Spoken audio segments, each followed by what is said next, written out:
Something that struck me is the sheer size of the Forbidden City. I am inside just one courtyard right now, and maybe through the haze or the pollution, smog, unfortunately, you can see that the buildings just kind of march on and on off into the distance and keep going.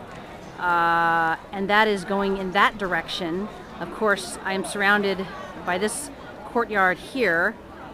And each one of these stone decorative columns have carvings and interesting things on them. These, I think, are clouds, maybe, and snakes. But the buildings continue this direction, and I just came in this gate over here, where there are another two, at least, enormous courtyards continuing in that direction.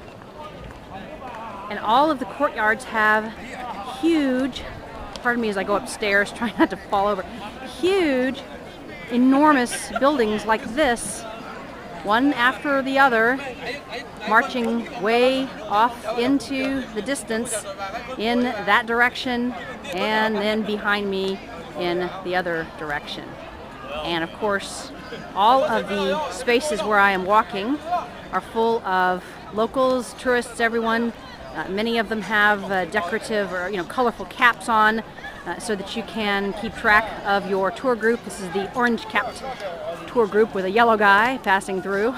They also have the flags that you see so that people can keep track of their tour guide and not get lost. Each of the courtyards have side entrances, kind of like this. The main building, most of which you can't go through, but the doors will be open and they'll have preserved areas there. But how you get through each courtyard is through side gates like this. Walk down a ramp, walk through the courtyard here, and then pop through another side entrance that direction and just keep going. This is opening into yet another courtyard through these large doors into another amazing courtyard with many people. At this point, your brain's going, ow! And you can see many of the side buildings. And over off in the distance, they're doing some preservation work, so it's protected over the roof of one of the other places in the complex. Obviously, continuously ongoing restoration project here. Never ends. This is the inside of one of the buildings, sort of a throne room or a relaxation room. And they've got some of the original decorations, I think, or maybe they've replaced some, but very elaborate carvings inside the room.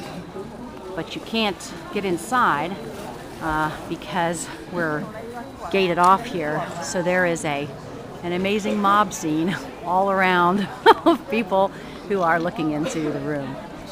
This is another one of the stone columns decorated. This one, I believe, has cranes, which I was told was peace and long life, which sounds good to me. And then behind and further down is an entire courtyard, all of it carved stone, steps. You can see there's some people walking to give you a sense of scale and perspective. You can see the elaborate paintings and decorations. This is just a typical example of the underside of the roof. Sorry, there's a tour group here. This building, you can see, is less well preserved. The paint is not nearly as colorful. It's faded because you can imagine the expense of trying to keep up preservation for all of these buildings all around us here inside the city. So some are repainted and some are not. An ongoing restoration project, obviously. But still, the buildings are beautiful, whether they've had a chance to be preserved or not. Lots of people enjoying having photos taken in front of these elaborate doors as a part of one of the buildings here. So I've seen people who they like to grab the door knocker or act like they are knocking on the door while their recorder is making sure the picture turns out okay. You need to have multiple shots to make sure that it works. So I've discovered that these heads that are everywhere around the stonework in all of the buildings, these things, when I started paying attention, I realized, of course, they have a hole right here, and they are part of an elaborate drainage system for the walking area. Because if you look here, and there's another set of head things sticking out on the other side of that, and of course, all the way down here are drainage holes that the water goes through and pops out the dragon's mouth on the other side. Pretty cool.